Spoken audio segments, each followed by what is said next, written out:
এই যে আমার রান্না বান্নার প্রস্তুতি। এখানে শিম বেগুন কেটে নিয়েছি, শুটকি দিয়ে রান্না করব। আর কাঁকড়া, ছোট কাঁকড়া, আমাদের চিটাঙের ভাষায় এটাকে সারিকেয়ারা বলে আর কি।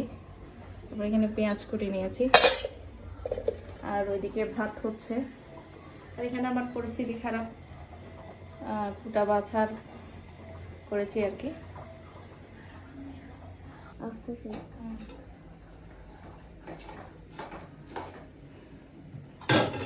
আমার রান্না প্রায় শেষের দিকে।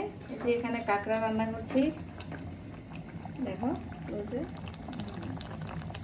তারপর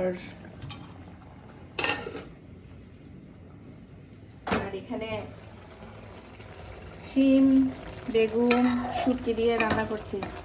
এটা কিন্তু খেতে বেশ ভালোই লাগে, শীতকালীন সবজি। রান্নার শেষে ধনিয়া পাতা দিয়ে দিব। কার কার পছন্দ কমেন্ট করে জানাবেন।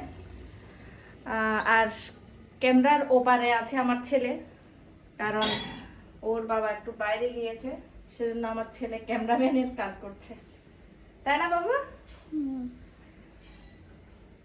তো সবাই ভালো থাকবেন, টাটা। দেখো হয়েছে নাকি।